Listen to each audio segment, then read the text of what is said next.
성경 본문 디모데후서 2장 20절에서 21절 말씀을 읽겠습니다. 좀 불편하신 분들이 있을 테니까 찾으실 만한 분은 찾으시고 찾기 힘드신 분은 이제 읽어드리면 들으시면 되겠습니다.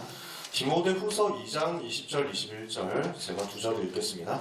큰 집에는 금그릇과 은그릇뿐 아니라 나무그릇과 질그릇도 있어 귀하게 쓰는 그릇도 있고 귀하게 쓰는 것도 있고 천하게 쓰는 것도 있나니 그러므로 누구든지 이런 것에서 자기를 깨끗하게 하면 귀히 쓰는 그릇이 되어 거룩하고 주인의 쓰심에 합당하며 모든 선한 일에 준비함이 되리라. 아멘. 반갑습니다. 소개받은 이남현 목사고요. 저는 참으로 황당함을 금치 못하면서 이 자리에 서게 됐습니다. 왜 내가 여기 와 있는가? 저는 처음에 황철 목사님께서 전화 주셔가지고 강의를 특강을 하라고 하시는 거예요. 암만 해도 내가 설 곳은 아닌 것 같은데? 뭐 이렇게 생각을 해서 아닌 것 같은데요 했더니 이번에 좀 젊은 목사님들 세워가지고 하려고 한다고. 그래서 좀 실험적으로 부담 없는 뭔가 나이가 어리다기에는 좀 40이니까 그렇지만 아무튼 이제 막 기수 낮은 RTS 기수 낮은 막 까마득한 후배 목사들 몇 명 세워가지고 저는 이제 뭐 현장 뛰게 해보는 뭐 그런 정도의 의미인가 보다. 유 목사님 메시지 하거나 딱 하니까 그 뒷자리를 이제 수습하는 의미에서 정도라고 생각을 했거든요. 아니 근데 그래가지고 알겠습니다 그러면 하죠 뭐 이랬는데 명담하다 보니까 너무 황당한 거예요 지금. 너무 네임드들이시잖아요 다른 분들이. 그래서 지금 제가 뭐 그런 것까지 부담을 가지는 스타일은 아닌데 그러니까 지금도 황당해요. 저는 살짝 어이가 없고 왜 내가? 뭐 그러면서 두 번째 황당한 것은 왜 여러분은 여기에? 왜 여기 계신지 모르겠어요. 듣보잡한테 무슨 볼 일이 있다고. 그래서 하나님께 참 감사하고요. 듣보잡이니까 혹시라도 빨리 끝내고 빨리 쉬겠지라고 생각하신다면 저를 아시는 분들이 한두 분씩 여기 보이는데 지금부터 희망을 버려야 됩니다. 저는 길게 하는 거는 누구보다 자신이 있거든요. 누구보다까지라고 하면 너무 교만하고 비교적 자신이 있기 때문에. 그래서 4시 반까지 끝내야 되는데 벌써 이거 1시간 15분밖에 없는데 라는 고민을 지금 하고 있습니다. 그래서 피곤하신 분들은 중간에 쉬시고 너무 피곤하다 하면 살짝 가셔서 쉬셔도 되고. 앞에 자리 한 자리 비었는데 여기 지금 올 사람 있는 거예요? 뒤에 서 있는 분 중에 필요하신 분은 여기 한 자리 비었으니까 여기도 한 자리 비었어요. 오셔도 돼요. 언제든지 이렇게 해주시면 됩니다. 그래서 하여튼 귀한 곳에 누추한 분이 오셨다 이렇게 생각을 해주시고 누추한 사람이라도 하나님이 하실 일이 있으니까 이렇게 했겠죠. 그래서 누가 나를 도대체 불렀단 말인가? 이게 아직도 궁금한 거예요. 조금 전에 그래서 백운규 목사님 말씀을 듣고 보니까 그래서 내가 불려왔구나 라는 건 조금 느꼈어요. 근데 너무 늦게 그것을 깨달았어. 그러니까 지금 이제 그 베슬 관련해가지고 세계관과 관련해가지고 역사 이야기 이렇게 가니까 제가 역덕이거든요. 역사 덕후라서 정말 역사를 좋아해요. 그거는 맞거든요. 그럼 그 얘기를 좀 일주일 전에만 하루 전에만 해주셨어도 강의 준비하는데 굉장히 도움이 됐을 텐데 지금 전혀 모르고 다행히도 세계관이라는 꼭지가 살짝 들어있습니다. 강의 준비해온 것에. 그래서 성령 인도 좀 믿고 인도받아 가도록 하겠습니다. 베슬이잖아요. 오늘 우리가 읽은 본문에 그릇이라고 얘기를 했죠. 그래서 NIV 성경에는 그릇이라는 부분을 인스트루먼트라고 했는데 영어 성경에는 KJV 성경, 킹제임스 버전 성경 조금 옛날 거죠. 여기에는 베슬이라고 되어 있더라고요. 그래서 여러분이 잘 아시는 내용이 되겠죠. 그릇인데 많이 들으셨던 내용, 그릇, 베슬, 준비. 청년 때인 만큼 본격적으로 해야 되겠다라는 이제 말씀을 가지고 오늘 나눠야 되겠습니다. 메시지 시간은 아니니까 조금 편하게 말씀 들어주시고 딱히 그러실 분은 잘 안 계시겠지만 궁금하면 중간중간에라도 손들어서 질문해 주셔도 되는데 왠지 그렇게 하기 좀 힘들잖아요. 그래서 끝나고 많이 질문해 주시고. 근데 전혀 그런 부분에 대해서 예상을 못 해왔기 때문에 저는 할 줄 아는 게 메시지 쪽밖에 없거든요. 당장 좀 이런 사실과 이런 배경과 이런 흐름인 줄 알았었으면 PPT라도 좀 만들어 오는 척을 했을 텐데 사실 여러분께 너무 죄송합니다. 뭔가 약간 날로 먹는 기분이잖아요. PPT 없이 이제 판서만 하면은. 아무튼 여러 가지로 죄송한데 끝나고 필요하시면 질문해 주시되 너무 날카로운 질문은 살짝 접어주시고 굉장히 날카로운 질문을 이제 단번에 저 사람을 쓰러뜨릴 수 있는 날카로운 질문 하실 수 있는 분은 끝나고 조용히 해주셔도 될 텐데. 네, 아무튼 그렇습니다. 질문 많이 해주세요. 여러분과 대화를 많이 하고 싶어요. 베슬입니다. 자, 6가지 도구에 대해서 앞에서 말씀을 좀 들었습니다. 그러면 이 6가지는 본질이 아니잖아요. 본질이 아니고 도구란 말이에요. 그렇다면 여기서 우리가 좀 참고할 부분이 있죠. 어떤 도구냐면은 흐름과 연결되어 있는 도구들입니다. 그래서 흐름을 바꾸는 도구가 6가지, 흐름을 찾는 도구가 6가지. 그래서 이 6가지 도구는 흐름을 찾고 흐름을 바꾸고 또 흐름을 만드는 도구라고 할 수 있겠습니다. 이렇게 봤을 때 불신자도 이걸 다 쓸 수 있잖아요. 이 도구는 하나님이 주신 도구지만 뭐랄까 중립적인 거거든요. 누구든지 이걸 가지고 가는 사람이 입장이에요. 가지고 가는 사람이 그 사람 중심으로 해서 쓰게 돼 있어요. 그러니까 지금까지는 주로 불신자들이 많이 활용을 해온 거예요. 주로 산단체들이 활용을 해왔던 거죠. 이런 도구들을 제일 잘 활용했던 팀이 3단체, 또 종교단체, 각종 이단들 있죠. 또는 한 단체가 있는데 공산주의자 단체 그렇습니다. 여러분이 좀 공부를 하신 분들은 아시겠지만 공산주의자들이 이걸 굉장히 잘 활용했어요. 다락방전도 운동이 말씀하고 있는 20가지 성경적 전도 전략이 있잖아요. 초대교회가 사용했던 20가지 성경적 전도 전략과 6가지 도구라는 이 부분을 지구 역사상 가장 잘 사용한 단체 중에 하나가 공산주의자들입니다. 그러니까 수십 년 만에 거의 지구상 절반을 장악했었잖아요. 지금은 거의 많이 사라졌지만 영적 문제 보니까 무너질 수밖에 없었죠. 근데 한동안 세계 절반을 지배했다니까요. 여러분 중에 그 소련 기억하시는 분 계신가요? 소련? 네. 저는 초등학교 한 3학년, 4학년 때 소련이라는 나라가 과연 무너질 수 있겠냐 뭐 이러면서 막 그랬었는데 한 6학년 때 무너지더라고요. 깜짝 놀랐어. 야, 저 나라 대단한데 언제 무너지지 이랬는데 2년 만에 무너져가지고 저는 너무 신기했는데 공산주의라는 게 진짜 막강했습니다. 아직도 근데 많은 사람의 정신세계를 잡고 있는 게 사실입니다. 이 이념이요. 여러분 중에 혹시 체게바라 평전 읽어보신 분 계신가요? 체게바라. 체게바라가 누군지는 아시죠? 아, 네. 끄떡이는 분이 한 20% 정도 되시는 것 같습니다. 혁명가잖아요. 쿠바에서 공산주의 혁명을 일으킨 사람인데 저도 대학생 때 그 책 읽어봤거든요. 왠지 그 책 안 읽으면 교양인이 아닌 것 같은 분위기였기 때문에 그 당시만 해도 여러분들 약간 공감하시는 부분들이 있을 겁니다. 읽어보니까 일단 기가 차요. 뭐가 대단하냐면은 한 20명 데리고 들어가서 쿠바라는 한 나라를 뒤집었잖아요. 제자 20명 데리고 가서 목숨 건 제자 20명 데리고 와가지고 2천만 명 사는 섬나라 하나를 완전 공산화 시켜버렸어요. 그게 원래 초대교회거든요. 원래 초대교회는 몇십 명 들어가서 120명 데리고 들어가서 그 당시 5천만 넘는 로마 제국 뒤집었어요. 120명 시작해가지고 바울이 로마서 16장 제자 한 30명 안 되잖아요. 그 30명 제자 끌고 들어가서 로마라는 그 심장부를 제국의 심장부를 뒤집어 버렸죠. 당시 로마 인구 적게 잡아서 보수적으로 봤을 때 5,700만이고 많이 봤을 때 1억 정도 된다고 합니다. 학자들에 따라서 추산하는 게 다릅니다. 거기를 조직적으로 뒤집었어요. 가는 곳마다 제자들 들어가면 그렇게 됐어요. 원래 그게 하나님이 주신 도구고 하나님이 지혜로 주신 것인데 불신자한테 다 빼앗겼단 말이에요. 이것을 회복하자는 거죠. 그래서 이번 특강 전체 주제가 이 부분일 겁니다. 성령님도 잘 받으신 분들은 백 목사님 메시지, 저 같았어도 백 목사님 메시지 들어갔을 것 같은데, 또 우리 장로님들 너무 존경하는 장로님들인데, 아무튼 여러분 나중에 유튜브 통해서 올라온다고 하니까 꼭 다 들으세요. 이 부분을 이제 쉬어가면서 이렇게 하시면 돼요. 그러면은 이 6가지 도구에 대해서 전체적으로 여러분은 아시잖아요. 레버리지. 뭘 하는 거냐? 들어 올리는 거죠. 그러니까 이 부분을 내 것으로 찾는 거예요. 그리스도가 레버리지인데 목사님 말씀하신 대로 이 부분은 모든 것을 들어 올리는 레버리지란 말이에요. 어떻게 해서 그렇게 됩니까? 내 힘으로는 절대 불가능인 것들인데 절대 가능으로 바꾸는 게 그리스도의 레버리지죠. 지금 메시지 하는 시간 아니니까 여러분이 막 아멘을 어느 포인트 해야 될 것인가 이런 거 가지고 각질 필요는 없습니다.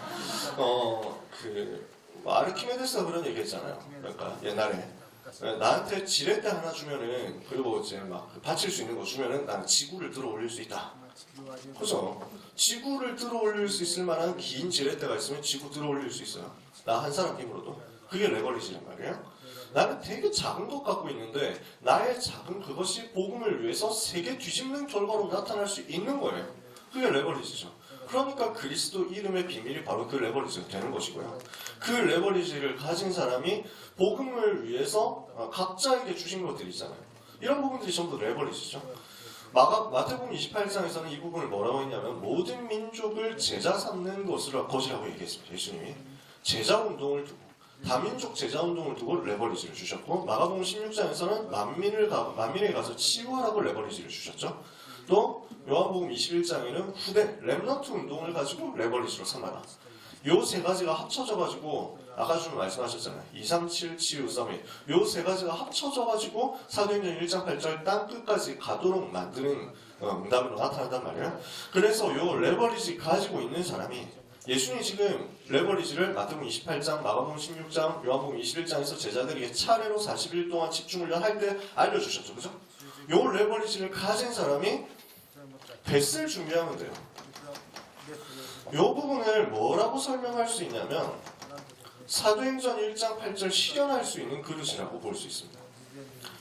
마태복음 28장, 마가복음 16장, 요한복음 21장이 각각의 그리스도 운동을 할 수 있도록 주님이 주신 레버리지라면 요걸 가지고 내가 실행할 때 나에게 필요한 것이 베슬이에요. 어떤 베슬이냐? 예루살렘을 품을 수 있는 베슬이어야 된다는 거죠. 온 유대를 품을 수 있어야 되고 사마리아를 품을 수 있어야 되고 땅끝을 품을 수 있어야 돼요.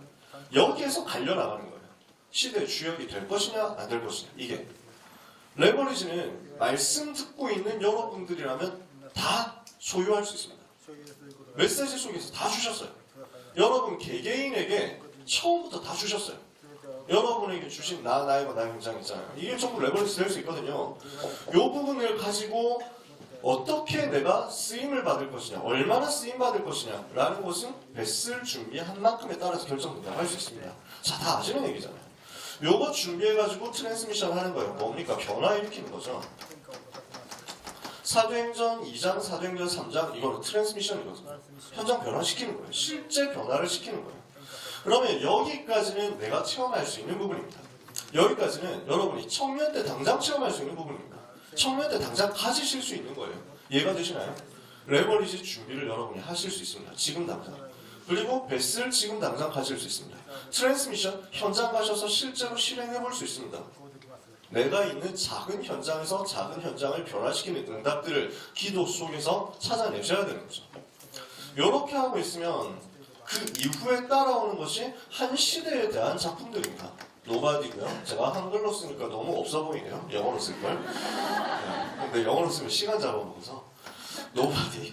근데 이건 한 시대의 작품이거든요. 이건 하나님이 주시는 거예요. 그죠? 그리고 뭐가 나옵니까? 플랫폼이 나옵니다. 여러분 중에 이거 할 수 있는 사람이 나올 겁니다.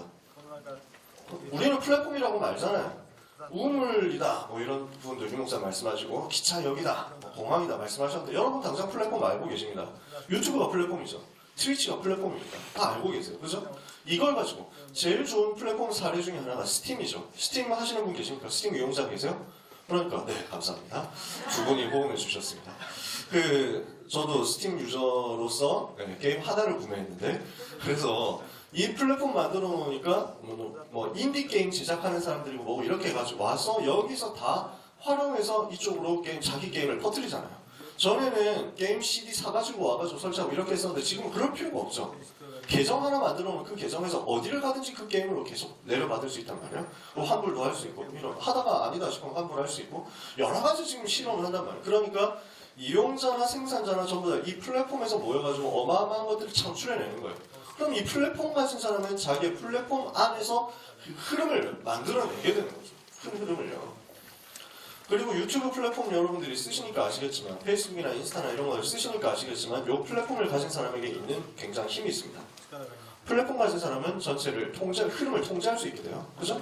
그러니까 당장 무슨 일이 발생하느냐면 유튜브에서 동성애와 관련된 이야기를 하는 계정이 굉장히 많이 폭파됩니다. 페이스북도 마찬가지죠. 페이스북에서 동성애를 했을 때 에이즈 걸린다 라고 이야기를 하는 내용이 바로 삭제돼요. 페이스북에서.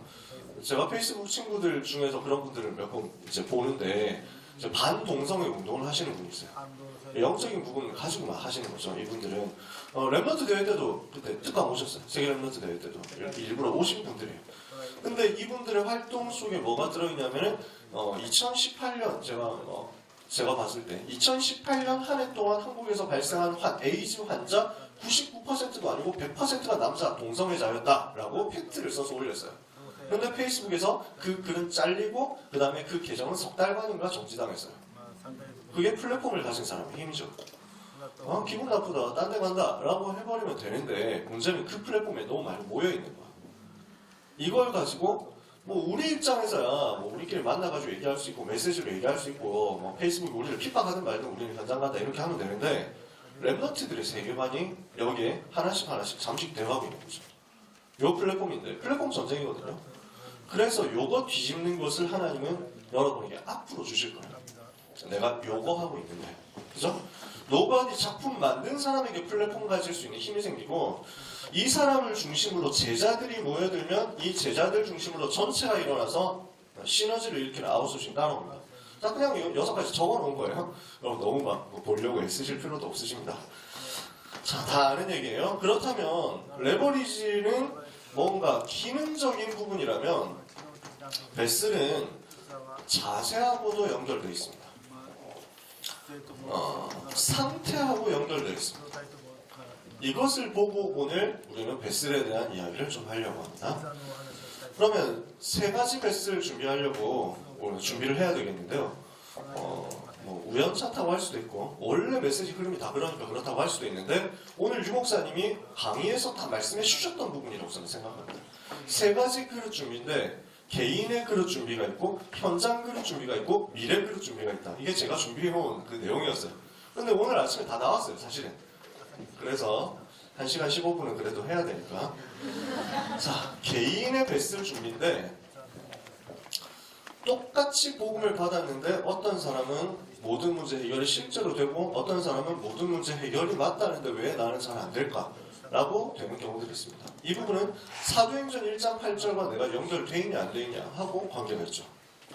사도행전 1장 8절이 내 삶하고 그 다음에 내가 부딪히고 있는 이 문제하고 직접 연결되어 있다면 이 문제는 해결되어야만 되는 거예요.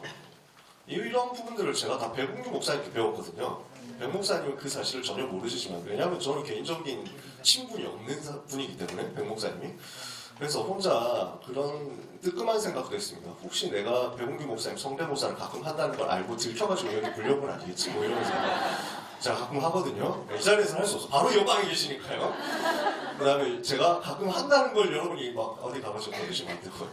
근데 백 목사님께 제가 합수훈련 갔을 때, 팀 합수훈련 갔을 때 거기서 다 배웠어요, 저는.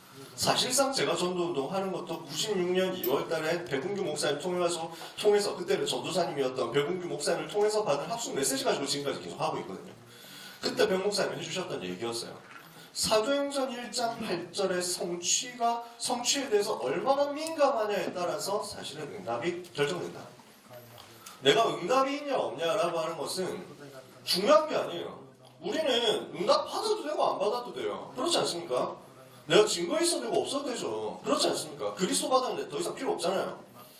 근데 만약에 나에게 필요하다면 그 필요한 것을 하나님이 주실 수 있는 능력이 분명히 있습니다. 근데 그 하나님이 나에게는 왜 안 주시냐? 내 삶과 사도행전 1장 8절이 별로 관계가 없기 때문입니다. 내가 응답받기를 원하는 그 부분과 사도행전 1장 8절이 전혀 관계가 없기 때문입니다. 그러니까 나한테 응답이 안 온단 말이에요. 응답이 오냐 안 오냐 개인에게 있어서 응답하실 수 있는 전능하신 하나님께서 응답을 주시느냐 안 주시느냐 하는 것은 응답이 와야만 되는 포인트 그 그릇을 준비했느냐에 따라서 달리는 거죠. 그럼 어떤 그릇이냐 한 4가지 그릇을 얘기를 하고 싶습니다. 개인적으로는요. 첫 번째는 지금까지 얘기했었던 사도행전 1장 8절 세계복음만을 담는 그릇입니다. 예루살렘을 품을 수 있어야 되고 유대를 품을 수 있어야 되고 사마리아를 품을 수 있어야 됩니다. 여러분 중에 사마리아 못 품는 분은 안 계실 겁니다.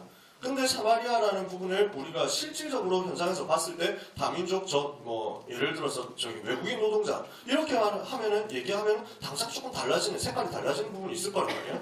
실제로 많은 랩너트 계층에서는 이미 조선족에 대해서 되게 적대적으로 반응합니다. 조선 이렇게 제중동포잖아요. 물론 그분들 중에서 사회문제 일으키는 분들도 있습니다. 그분들 중에서 여러 가지 어려운 이렇게 막 살인사건 일으키는 사람들도 실제로 있습니다. 그렇다고 해가지고 우리까지 그 사람들을 배척해버리면 우리는 세계복음을 못하는 거예요. 왜? 사마리아니까. 이념적으로 이제 소외되어 있는 그 현장들 우리가 들어가서 살려내야 되는데 우리가 품지 못하면 실제로 세계복음을 하는데 장애가 되겠죠. 하나님은 이 문들을 계속 우리한테 주시려고 한단 말이에요. 거기서 더 나아가서 땅끝으로 계속 가야만 돼요. 우리는 땅끝 품는 훈련이 되어 있어야 됩니다. 이 부분에 대해서 사도행전 1장 8절 그릇을 준비했느냐 못했느냐 따라서 응답이 결정된 장면이 사도행전 11장에 상징적으로 나옵니다. 여러분 잘 아시죠? 사도행전 11장 1절에서 18절과 사도행전 11장 19절에서 30절 어디입니까? 예루살렘 교회와 안디옥 교회입니다. 바로 앞뒤로 이렇게 배치를 해놨어요. 이것도 제가 배봉기 목사님께 들었던 얘기입니다. 사도행전 11장 1절에서 18절 예루살렘 교회에서 무엇을 했냐면 베드로를 불러다가 청문회를 합니다. 주제는 뭐냐? 왜 이방인의 집에 가서 밥 먹고 그랬냐? 왜 이방인의 집에 가가지고 밥 먹고 같이 교제하고 그 다음에 세례까지 줬냐? 그럴 수 있냐? 하면서 청문회를 한 거예요. 그건 무슨 말이냐? 사도행전 1장 8절의 성취에 대해서 민감하지 않았다는 거예요. 이방인 한 사람이 돌아온 사건이 무엇을 의미하느냐? 저 로마 사람 고넬료가 복음받은 사건, 그 집이 세례를 받은 사건이 무엇을 의미하느냐에 따라서 치열하게 고민해 본 적이 없다. 본격적으로 들어가 본 적이 없다. 그러니까 청문회하고 앉았다니까? 그래 그 자리에서 베드로가 성령님도 잘 받았다면 화를 내야 되는데 화를 안 냈다는 거지. 그러니까 아니 이 새끼들이 뭐 하면서 지금 우리가 사도행전 1장 8절 성취된 거 안 보입니까? 뭐 이러면서 얘기를 해야 되는데 반사적으로 나오는 성대모사. 근데 그렇게 해야 되는데 베드로는 지금 뭐라냐? 아니 나도 안 가려고 했는데 내가 생각해봐도 그건 아닐 줄 나도 알고 있었는데 근데 하나님께서 나한테 꿈을 3번이나 똑같은 꿈을 꾸게 하셔가지고 내가 가보니까 또 사람이 왔길래 하필 그때 사람이 왔길래 보니까 성령께서 주저하지 말고 가라고 했는데 나도 안 가려고 해봤지만 그래도 억지로 가라고 하니까 가봤더니 복음이 막 다 나와서 기다리고 있으니까 내가 처음부터 얘기했다. 나는 유대인이기 때문에 위법한 줄 알고 있는데 억지로 내가 왔다. 이미 그때부터 밝혔고 베드로의 변명입니다 이게. 천국에서 베드로가 어떻게 반응할지는 우리가 천국 가가지고 다시 만나봐야 알겠지만 솔직히 억울할 수도 있지. 나는 그게 아닌데 라고 생각할 수도 있지만 어쨌든 글에 적힌 거는 그렇습니다. 사도행전 11장 앞부분에 적힌 건 그렇습니다. 나도 세례줄 생각이 없었는데 가가지고 복음을 기다리고 있으니까 어떻게 해. 복음을 전해봤지. 복음을 전했는데 그 사람들한테 성령 임할 줄 몰랐는데 성령 임하시는 거야. 성령 임하시는데 세례를 안 주면 어떡하냐. 나도 억울합니다 라고 베드로가 얘기를 하는 거예요. 그러니까 그런가? 하면서 서로 다 글쩍글쩍하면서 그러면 하나님께서도 이방인에게 구원 얻는 회개를 주신 것이 맞구나 하면서 끝이 난 거야. 이게 사도행전 안에서 예루살렘 교회가 전도 선교를 위해서 쓰임받게 되는 사실상 마지막 포인트였습니다. 물론 그 이후에도 전도운동 했을 거예요. 나중에 사도행전 20장, 21장쯤 가보면 야고보가 예루살렘에 우리 믿는 수만 명의 유대인들이 있다 이렇게 얘기를 하는 거 보면 전도운동 계속 하고 있었겠죠. 근데 사도행전의 메인 흐름에서는 벗어나죠. 이해가 되시나요? 그리고 나서 바로 쓰는 내용이 누가가 바로 쓰는 내용이 사도행전 11장 19절에서 30절입니다. 뭐라고 했습니까? 여러분 잘 아시잖아요. 그때 스데반의 일로 일어난 환난을 인하여 흩어진 자들 중에서 몇몇이 와서 안디옥에서 이방인에게도 주 예수를 전파했다. 주의 손이 그들과 함께 하시며 허다한 사람들이 믿고 죽게 돌아오더라. 하나님이 어디에 관심 가지시느냐는 거예요. 세계복음화라는 부분을 실제로 마음에 담고 있는 사람에게 하나님 응답하시고 역사하십니다. 237을 생각하는 사람, 다민족을 생각하는 사람, 땅끝을 항상 염두에 두고 있는 사람에게 하나님은 관심을 가지고 그 사람의 기도에 귀를 기울이십니다. 그렇겠죠. 그럴 수밖에 없으니까. 주님의 관심이 여기 있으니까. 두 번째입니다. 요 땅끝이라는 부분을 사도행전 1장 8절에 그릇 준비한 사람에게 두 번째 있어야 되는 그릇이 창세기 39장 1절에서 6절 그릇이겠죠. 무슨 말입니까? 현실에서 응답하는 그릇입니다. 현실에서 응답을 받을 수 있는 그릇을 준비해야 되는데 무슨 말이냐? 하나님이 세계를 맡기실 수 있는 상태와 수준을 준비해야 됩니다. 요게 요셉과 요셉 형들의 차이라고 할 수 있죠. 요셉의 형들이 관심을 가지고 있는 것과 요셉이 관심을 가지고 있는 게 달랐잖아요. 그러면서 요셉이 그 해와 달과 11별이 자기에게 절하는 꿈을 분명히 언약으로 붙잡고 각인시켰는데 거기에서 끝낸 게 아니라 현장으로 들어갔단 말이에요. 사도행전 1장 8절의 언약을 요셉은 창세기 37장 해, 달, 별 절하는 꿈으로 붙잡았는데 그 꿈만 꾸고 끝인 게 아니라 현장 가서 여호와께서 요셉과 함께 하심으로 형통한 자가 되어 집과 보디발의 집과 보디발의 밭에까지 복을 전달할 수 있는 것이 준비되어 있었다는 거예요. 이게 그릇이죠. 임마누엘을 누리는 함께의 그릇인데, 임마누엘을 누리는 위드 임마누엘 원에서의 그릇인데, 이 부분이 단순한 개념적인 이론적인 것이 아니라 실전적인 부분으로서 현장에서 일을 통해서 나타났다는 거예요. 일의 그릇입니다. 그래서 이 부분을 표현할 때 10편 78편 70편 72절이라고 할 수 있죠. 마음의 성실함과 손의 공교함이죠. 그럼 요 그릇 준비하는 것은 여러분들이 대부분 계신 현장이 요 현장일 것 아닙니까? 대부분 직장 현장과 또 그에 준하는 현장이 계실 거 아니에요. 거기에서 응답받을 내용이 요 그릇이겠죠. 세 번째 그릇 준비는 빌립보서 1장 9절에서 11절 그릇 준비입니다. 이거는 뭐라고 할 수 있냐면 유목사님 작년 랩너트 대회 때 말씀하셨던 내용인데 보스 얘기하시고 그 다음에 리더 얘기하셨죠. 그걸 뛰어넘는 지도자가 있다라고 얘기하셨어요. 보스는 가라고 명령하는 사람, 보스는 시키는 사람, 위에서 시키는 사람이죠. 리더는 어떤 사람입니까? 앞장서서 이끄는 사람이죠. 그러면 지도자는 어떤 사람이냐? 성경이 말하는 지도자, 응답받는 사람은 어떤 사람이냐? 원수까지도 다 살려내는 사람이었다라는 거예요. 지도자 그릇 준비입니다. 땅끝이라는 전도의 그릇을 준비한 사람, 그 다음에 창세기 39장 임마누엘을 실제 누리는 삶의 그릇을 준비한 사람이 지도자 그릇을 가지고 리더십 키우는 거예요. 어떤 리더십이냐? 원수까지, 대적까지 살려내는 리더십이죠. 그러면 이거 하려면 지극히 선한 것을 분별을 계속 해줘야 되잖아요. 무엇이 하나님이 보실 때 지극히 선한 것이냐, 이것을 분별할 수 있는 힘 가지는 거예요. 그러면 당연히 따라오는 게 이해하죠, 수용하죠, 초월하죠. 이런 순서대로 가게 되어 있습니다. 이게 다윗과 사울의 차이죠. 사울 임금이 보는 것과 다윗이 보는 것이 달랐잖아요. 수준이 달랐습니다. 다니엘의 수준이 그랬어요. 그러니까 경쟁하지 않습니다. 지극히 선한 것을 분별하면서 다 살려내버려요. 이게 다니엘의 특징이었어요. 다윗의 특징이었고 일곱 랩너트들의 특징이었어요. 여러분, 제가 랩너트들한테 가끔 이 질문을 합니다. 지금 특강 시간이니까, 메시지 시간이 아니고 특강 시간이니까 우리 편안하게 얘기를 계속 해가자는 입장에서 여러분에게 잠깐 퀴즈를 드리겠습니다. 사자굴에 들어갔을 때 다니엘의 나이는 몇 살이었을까요? 네.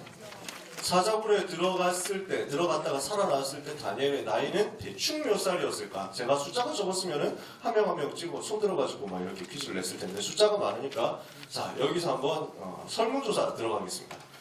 10대.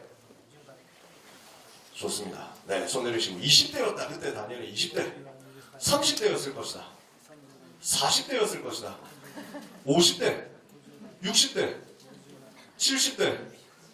80대. 아시는 분들이죠? 90대. 실제로는 80대 아니면 90대입니다. 다니엘을 하면. 왜 이렇게 놀라세요? 네? 왜 청년 성경 온답지 않게? 그러면 다 그런 얘기 다 아실 건데 제가 일부러 속아주시는 거죠. 막 이럴 때 막 반응을 위해서. 사실은 랩런트들한테 가가지고 이런 퀴즈를 낼 때는 이런 반응을 예상하고 이제 막 그렇게 날 많았어요? 목사님? 뭐 이런 반응들을 이제 급식들에게 이끌어내기 위해서 내는 거죠. 사실은 그래요. 보통 분위기가 잘 몰라요. 그냥 우리는 막연하게 다니엘과 새 친구, 새 청년 뭐 이렇게 생각하니까 아마도 다니엘 그 새 친구가 풀무불 속에 들어갔다 왔을 때는 분명 청년 때 맞았을 거예요. 말아봐야 30대쯤 됐을 겁니다. 근데 다리오 왕 때거든요. 지금은 이게 어느 정도 차이가 있냐면요. 제가 잠시만 이거는 한번 봐야 되겠습니다. 왜냐면 제가 이름을 다 못 외워요. 우리는 그 유목사님 메시지에서 느부갓네살, 벨사살, 다리오 한 명 더 해가지고 고레스 이렇게 얘기하시거든요. 유목사님 몰라서 그렇게 얘기하시는 게 아닙니다. 여러분에게 여러분의 머리를 복잡하지 않게 하기 위해서 그 4명만 얘기하시는 거예요. 성경에는 4명만 나오지만 실제 역사에는 더 많이 나옵니다. 느부갓네살이 역사상으로는 느부갓네살 2세입니다. 네부카드자르 2세. 그 다음 왕이 그 아들이 에윌 무로닥이에요. 그 다음이 네르갈 샤레제르예요. 이름 외우기 힘들다니까. 그 다음이 라바시 마르둑이고 그 다음이 나보니두스고 그 다음이 벨사살입니다. 그러고 나니까 벨사살 때 바벨론 멸망하고요. 그러고 나서 다리오가 들어오죠. 그러니까 시간 되게 많이 갔어요. 나이상 봤을 때 고레스 왕 원년이 530년, BC 530년입니다. 다리오 왕이 통치한 시기는 굉장히 짧습니다. 성경에 나오는 다니엘 그 사적을 들어갔을 때 임금이었던 다리오 임금은 통치 시기가 한 2, 3년 정도밖에 안 돼요. 왜냐하면 과도기적인 존재예요. 조선시대로 따지면 어떤 임금과 같냐면 정종 임금 아세요? 정종 임금? 태조 아들이면서 태종 이방원한테 왕을 물려줘야 되는데 그 사이에 바로 물려주면 좀 그러니까 자기 형을 세워가지고 잠깐 왕 시키죠. 그 다음에 자기가 이어받거든요. 양위 받아가지고 그래서 상황 해가지고 막 같이 놀러다니고 이러잖아요. 그런 정도의 존재감이 다리오 임금이에요. 약간 이미지는 다른데 시간이 더 많으면 그 역사 이야기를 하겠는데 그 이야기를 한 3분만 해볼까요? 그래서 그 다리오 왕이 됐을 때 바벨론에서 왕이 되어 바벨론을 다스리면서 실제 세계를 정복했을 때 근동 지방을 다 정복했을 때 메데 지방을 침공합니다. 메디아라는 나라를 침공해요. 그래서 거기를 정복한 다음에 항복을 받죠. 속국으로 만듭니다. 사실상에. 그렇게 해서 인질을 데리고 오는데 그 인질이 메디아의 왕자였던 다리오였습니다. 그 다리오는 그때 20살이었습니다. 그런데 나중에 20살 뭐 이 정도 안팎이었어요. 하여튼 그 이후에 42년이 지났습니다. 42년 동안 다리오는 거기에 왕궁에서 인질이 되어 있었습니다. 바벨론에서. 그렇게 하고 있는 가운데 느부갓네살이 죽고 그 다음 왕들이 죽고 이렇게 해가지고 벨사살 왕까지 올라왔을 때 그때 폭풍처럼 일어나고 있는 세력이 페르시아였습니다. 성경에 바사라고 나와있죠. 에스더가 있었던 나라가 에스더 남편이 왕이잖아. 그 왕이 이제 여러분이 알고 있는 나는 관대하다 그 사람이거든요. 그 300에 나왔던 그 사람. 여러분 정도는 연령대가 알겠죠. 300이 막 그 머리 이제 막 이렇게 막 밀고 나와가지고 나는 관대하다 해가지고 나오는 그 사람이 크세스인데 그 사람이 에스더의 남편이에요. 그 임금이 페르시아 때죠. 그 페르시아 제국인데 그 페르시아라는 나라가 이제 바벨론 말기부터 이제 본격적으로 일어나서 바벨론 외곽 지역을 외곽 세력들을 하나하나 정복해가고 있었어요. 전쟁이 그렇게 벌어지고 있는 상태였죠. 여기에서 메데 바사 연합군을 구성해가지고 메디아 페르시아 연합군을 구성해가지고 바벨론을 칩니다. 급습을 하는데 성경에 이사야 43장에 이사야가 예언했던 그대로 이제 물줄기를 타고 들어온다는 강을 타고 바벨론을 급습합니다. 이렇게 되니까 바벨론에서 벨사살은 그날 죽임을 당했고 그 다음에 잔치를 하고 있었던 귀족들은 배를 타고 있었는데 그 배로 수로를 타고 이제 페르시아 군대가 습격을 하니까 그 배를 잔치하기 위해서 만들었던 배를 타고 바로 도망가게 되고요. 그런 일들이 성경 그대로 성취됐습니다. 그렇게 되고 나니까 페르시아 이제 임금이잖아요. 고레스라는 이 사람이 이 고레스 왕이 들어와가지고 바벨론을 이제 통치를 해야 되겠는데 자기가 직접 바로 통치하면 민심이 좀 악화될 것 같거든요. 그러니까 정복군주가 바로 내가 이제부터 왕이다 이렇게 하려면 조금 그러니까 중간에 과도기적인 임금을 세웁니다. 그 사람이 다리오예요. 누구냐? 메데에서 끌려왔었던 인질로 있었던 그 사람이죠. 그러니까 이 사람은 배경이 없어요. 다른 힘이 없어요. 자기 말을 잘 들으면서 중간에 완충작용을 해줄 사람도 생각을 하고 잠깐만 네가 왕을 좀 해줘라 이렇게 해가지고 세웠단 말이에요. 그래서 성경에 보면 다니엘 5장 제일 마지막 부분에 보면 그날 밤에 벨사살이 죽임을 당하고 메데 사람 다리오가 나라를 얻었더라라고 표현을 합니다. 나라를 얻은 거예요. 자기가 쟁취한 게 아니라 얻었어요. 고레스 왕이 임명했으니까. 그래서 왕이 되고 나서 보니까 이 사람이 42년 동안 인질 생활을 했단 말이에요. 자기 편은 따로 없어요. 그래서 왕하라고 하는데 자기 신하들이 그렇다고 해서 신하들이 자기한테 고분고분 협조해주냐 인질이었던 놈 주제 뭐 이렇게 해가지고 본단 말이에요. 그때 봤던 사람이 그러면 도대체 진짜 나를 도와주고 정말 나라 살릴 사람이 누군가 하고 봤을 때 다니엘밖에 없었던 거예요. 왜? 다니엘이 어떻게 왕궁에서 일을 하고 있는지를 다리오는 42년 넘게 봐왔던 거예요. 62세가 될 때까지 다리오는 왕궁에서 인질 생활하면서 다니엘을 다 지켜본 거예요. 모든 사람들은 다 경쟁하고 있는데 다 자리 차지하려고 하는데 다 돈 가지고 가려고 하는데 다 다른 사람 경쟁하는 사람 눌러가지고 없애려고 하는데 다니엘을 살리는 사람이었거든요. 증거 다니엘 2장에 보면은 느부갓네살의 꿈을 해석해 주는데 느부갓네살이 꿈을 꿨는데 느부갓네살은 너무 심각한 꿈을 꿨는데 그 꿈을 해석을 해달라고 사람들을 불러보고 나니까 그 꿈이 기억이 안 난단 말이에요. 자기가 무슨 꿈 꿨는지 잊어버린 거예요. 이러니까 열받아가지고 꿈도 해석을 해내라, 꿈도 맞춰라, 그리고 해석해라, 이렇게 억지를 씁니다. 이러니까 안 되는 걸 알잖아요. 자기도 안단 말이에요. 이러니까 박사들이 아니 그건 좀 너무 에바 아닙니까? 이렇게 얘기를 하니까 이 새끼들이 박사라는 놈들이 나한테 토를 달아 하면서 다 죽여라 이렇게 됐단 말이에요. 그때 다니엘이 일어나가지고 꿈을 해석을 해주죠. 꿈 해석해주는 척하면서 복음만 합니다. 자세히 읽어보면 그 내용 나옵니다. 다니엘 2장에 그 띵 돌 나와가지고 만왕의 왕 만주의 주로 오실 그리스도에 대해서, 그리스도의 나라에 대해서 쭉 설명합니다. 다니엘이 다리오 왕, 느부갓네살 왕이 앞에. 그러니까 느부갓네살 왕이 다니엘 앞에 절했다니까요. 왜 절하냐? 복음 전해주니까, 답 줬으니까. 그리스도 말했거든. 어마어마한 얘기를 들었으니까 절할 수밖에 없지. 근데 그렇게 했을 때 다니엘에게는 선택지가 있습니다. 다른 이제 박사, 술객 다 죽여라 그랬단 말이에요. 그럼 그 사람들은 다니엘에게 있어서는 라이벌이거든. 경쟁자야. 경쟁자를 단번에 숙청하고 단숨에 원탑으로 올라갈 수 있는 기회야. 국가공무원으로 임용을 받았지만 전부 승진 경쟁자들인데 다 목 날릴 수 있어. 저것들은 다 가짜입니다, 임금님. 네, 제 말을 들으시면 됩니다. 이렇게 해도 아무도 뭐라 할 수가 없어. 근데 다니엘이 그때 다 살렸어요. 죽이지 말라고. 그 지혜자들을 죽이지 말라고. 그러면 그 지혜자들 입장에서 어떻게 됩니까? 생명의 은인이죠. 이렇게 될 수밖에 없다니까. 그런 모습들을 다 봤어요. 그러니까 이 다니엘을 임용을 끝까지 해서 중용을 할 수밖에 없는 거예요. 다 살리는 사람이니까. 그런 다니엘이 아무 자기 동기 없이 자기 중심, 자기 뭔가 이제 이익 취하려고 하지 않고 왕을 위해서, 나라를 위해서, 복음을 위해서 헌신하는 걸 봤단 말이에요, 다리오는. 근데 지금 다리오는 옥조각시 임금 비슷하죠. 그러니까 여기에서 견제하기 위해서 세워놓은 신하들이 쫙 많을 거예요. 다리오를 별로 신뢰를 하지 않을 거예요. 그 신하들이 다니엘을 걸어야 되겠다. 다니엘만 없으면은 다리오를 완전 허수아비로 만들 수 있다, 이렇게 생각했습니다. 그래서 짜낸 작전이 바로 그 내용이란 말이에요. 다니엘을 어떻게 고발해서 없애야 되겠는데 저 늙은 다니엘이 너무 충성스럽고 일을 너무 완벽하게 하니까, 요셉이 했던 것처럼 일을 너무 완벽하게 하니까 걸 수가 없어.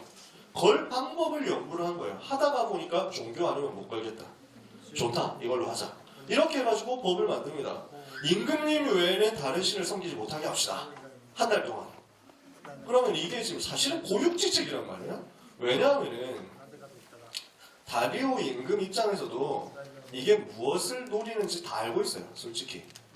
다리오가 취해가지고 흥분해가지고 아씨 내가 신이라고? 그래서 기분 개좋네 뭐 이러면서 막 도장 뭐 이런 게 아니에요. 지금 분위기상 다리오도 아는 사람이지, 나이가 많은 사람인데 지금 이거는 다니엘을 걸겠다는 거구나 알아요. 근데 여기서 거절을 할 수 있는 상황은 아니에요. 그렇죠? 그 상황에서 왕권과 신권이 대립을 하고 있는데 그 상황에서 다리오는 어떻게 되냐면은 이제 설마 다니엘이 이 정도 요 함정에 걸려들 만큼 어수룩하진 않을 것이다 라고 생각했을 수 있어요. 왜냐?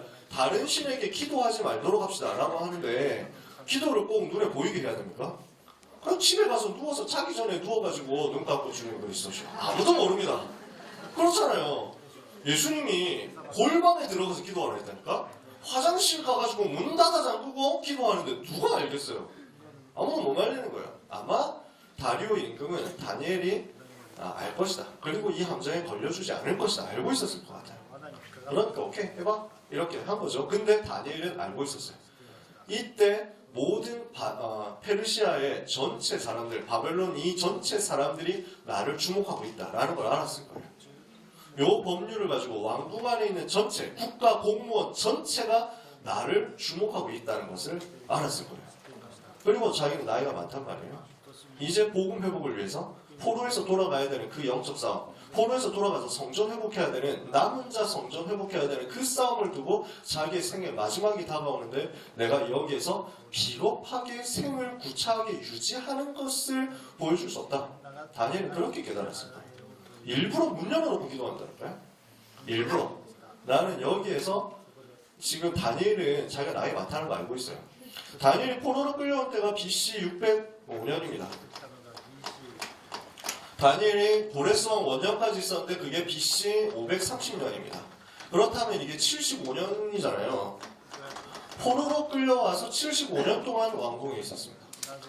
포로로 끌려와서 3년 만에 포로로 끌려온 이후에 직후에 다니엘 1장 8절 결단했다고 생각했을 때 그때 나이가 몇 살인지 성경에 나와 있지 않지만 우리가 추측 정도는 해볼 수 있습니다. 예를 들어서 다니엘이 공무원이 됐는데 다니엘 1장 8절의 결단을 왕의 쥐며 마시는 포도주로 자기를 더럽히지 아니하리라 하고 환관장이 구한 그 결단의 나이를 17세라고 봤을 때 그 이후에 3년 후에 다니엘 왕궁에 들어가게 되거든요.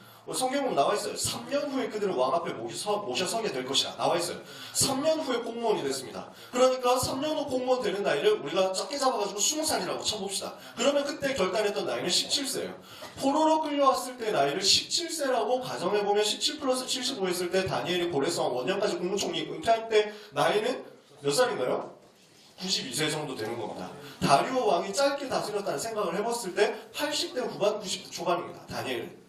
그러면은 다니엘은 그때 붙잡았었던 언약을 지금까지 기억하면서 놓치지 않으면서 지금이 바로 내가 생을 걸 그때구나라는 것을 알았을 거예요. 갑자기 분위기 다니엘 얘기를 지금 계속 하고 있는데 이렇게 시간 가는 줄 모르고 있다가 지금 시간이 얼마 안 남았다는 것을 제가 깨닫기 시작했습니다. 그래서 그때 다니엘은 그래서 결단했을 거예요. 왜냐하면 다니엘에게 있어서 관심은 내가 여기서 사느냐 죽느냐가 아니에요. 지금 다니엘을 통해가지고 일어나고 있는 제자 렘넌트들일 거야. 렘넌트들. 다니엘 때쯤 회당이 생깁니다. 회당을 누가 만들었냐? 그건 모릅니다. 그러나 확실한 건 바벨론 포로되어 갔을 때부터 회당이라는 시스템이 생겼습니다. 누가 그 배경을 제공했겠냐? 저는 다니엘이라고 생각합니다. 회당이라는 시스템 만들고 렘넌트 키우고 이 렘넌트들이 성경을 읽고 쓰게 만들고 성경을 외우게 만들고 오실 메시아 기다리도록 만드는 그 훈련센터 RUTC 역할을 하는 그 회당 누가 만들었겠냐? 바벨론 전역에 깔 수 있는 사람 누구냐?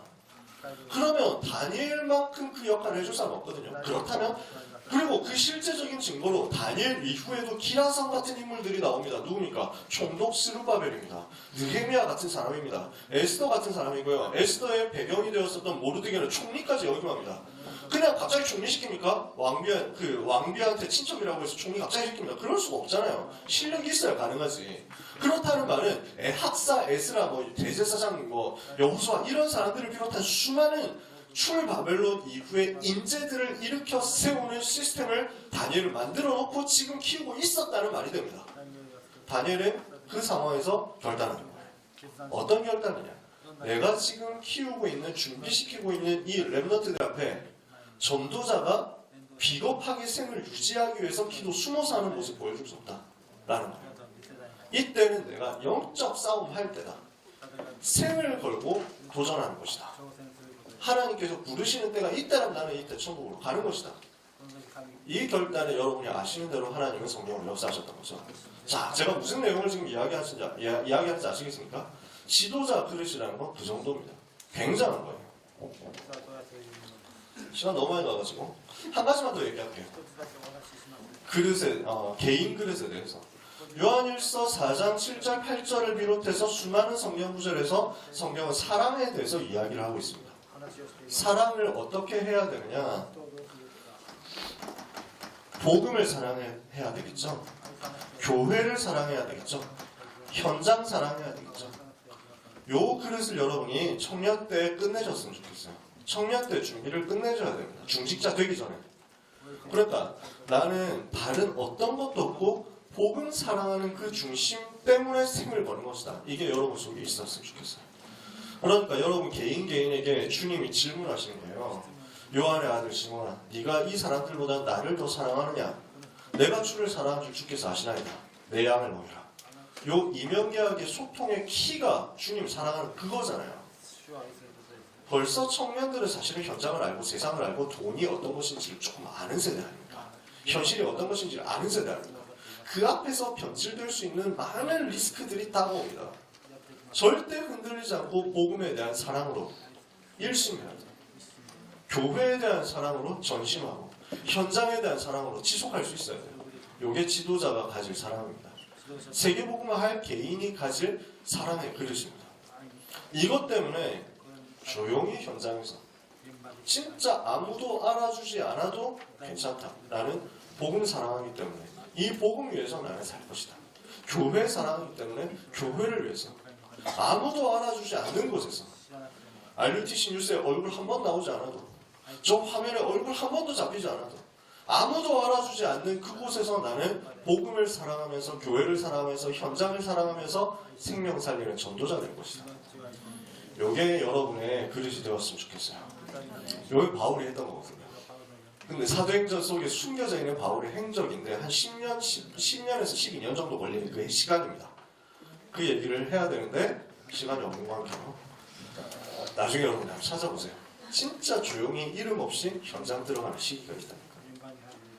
여러분을 하나님은 그렇게 써가지고 개인을 현장에서 준비시킬 겁니다. 그러다가 여러분이 어느 날 중직자로서, 어느 날 서밋으로서 정말 사회 전체에 영향 미치는 시간이 올 거예요. 조급해하지 말고. 그래서 베드로가 얘기하잖아요. 기다려라. 베드로전서 5장에 보니까 조급해하지 말고 기다려라. 때가 되면 하나님이 너를 높이실 것이다. 여러분을 하나님이 그렇게 하실 겁니다. 자, 두 번째는 현장 그릇 준비인데 여러분 잘 아시니까요. 5 기초 그릇을 우리는 준비해놓고 있어야 되겠습니다. 베슬이죠. 굉장한 것을 담는 베슬입니다. 불신자 담을 수 있는 다락방이어야 됩니다. 우리는요. 불신자를 살릴 수 있는 다락방이어야 됩니다. 두 번째, 제자를 세울 수 있는 미션홈이어야 됩니다. 우리 미션홈은 그냥 모여가지고 라면 끓여 먹는 곳이 아니라는 사실을 우리는 알고 있어야 됩니다. 진짜 미션홈은 핵심 중에 핵심 요원들이 모여가지고 지역 복음화를 위해서 기획하고 전략을 짜면서 사단의 심장부를 어떻게 요격하고 타격할 것이냐, 이것을 가지고 기도로 집중하는 곳입니다. 어마어마한 영적인 파워가 있는 곳이에요. 제자의 모임, 제자를 담을 수 있는 미션. 세 번째, 기능인 살릴 수 있는 전문인, 기능인 살릴 수 있는 전문교회. 네 번째, 그러면서 지역 전체를 살릴 수 있는 지교회. 그러면 이게 다락방, 미션홈, 전문교회, 지교회인데 팀 사역은 뭐냐면요. 그러면은 팀 사역은 어떤 장소로 형성이 되는 게 아니잖아요. 그래서 그릇 준비한다고 했을 때, 시스템 준비한다고 했을 때 다락방, 미션홈, 전문교회, 지교회 이거는 장소 정해놓고 들어갈 수 있는 부분이고, 팀 사역은 장소를 정해놓고 있는 게 아니잖아요. 여기 오시면 팀 사역 매주 해드립니다. 이런 건 없잖아요. 그러면 뭐가 준비돼야 되냐? 여기에 대해서 배분규 목사님은 이렇게 설명했습니다. 팀 사역자 그룹을 만드는 거죠. 팀 사역자 조직을 만드는 거예요. 요 네 가지를 만들어 줄 수 있는 기동 타격대 같은 역할을 해주는 팀 사역자 팀을 구성하는 것이다. 만드는 것이다. 그래서 임마누엘교회 30년사 책이 나왔습니다. 그 책에 보면 써 있습니다. 아마도 백 목사님이 직접 쓰신 게 아닌가 싶은데 임마누엘교회 동산제일교회가 개척해가지고 성장 일로에 있다가 한 300명 정도에서 멈춰 있을 때 그때 류 목사님이 이 부분의 흐름을 알고 정체된 흐름을 알고 만들어낸 조직이 요 팀 사역자 조직이었다는 거예요. 그러면 이걸 어떻게 하느냐? 곳곳으로 다니면서 어떤 분을 만들어줘야 되고 어떤 것을 포커스 맞출 수 있도록 집중을 하게 해줄 것이냐? 이걸 미션을 줄 수 있는 팀인 거지. 요 팀들이 형성돼가지고 그것을 순회하면서 맡겼던 혀를 뚫어주는 거야. 이렇게 했더니 순식간에 이 부분이 정체되어 있었던 거 넘어서가지고 1000명까지 올라가더라. 라고 백 목사님 표현하신 것 같아요. 이 부분을 우리가 준비를 하는 거죠. 두 번째는 5 조직인데 이 부분은 훈련과 연계돼가지고 만드는 것이고요. 이 부분을 청년선교에서 청년전도학교를 통해가지고 깔아가고 있잖아요. 시스템을. 그 흐름을 타시면 됩니다.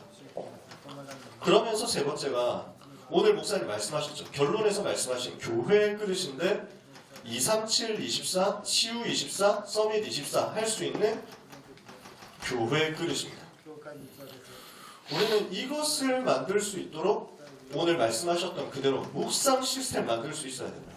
저는 제가 말씀을 그때 주일날 류 목사님 5가지 묵상에 대해서 얘기하신 걸 들었을 때 최고 좋은 방법이 결국은 예배 아니냐라는 생각이 들었어요. 예배 속에서 5가지를 다 할 수 있다. 이 생각이 들더라고요. 5가지 오늘 나왔잖아요. 그래서 몸을 치유하고 마음 생각 치유하고 영혼을 치유하는데 이것을 두고 말씀과 찬양 그리고 마지막에 이것을 두고 결단까지 연결되는 거잖아요. 그거 다 찾아낼 수 있는 시스템 예배거든요.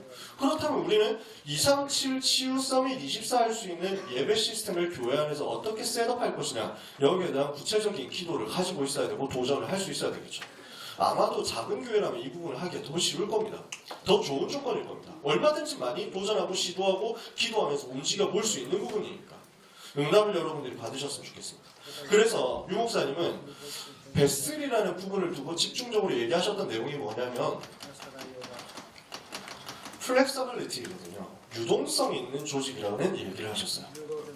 237 강사단 훈련 때 6가지 도구를 설명하시면서 하셨던 내용이 요 얘기였습니다. 현장 조직은 무엇이냐? 유동성이 있는 조직이다. 그렇게 말씀하셨어요.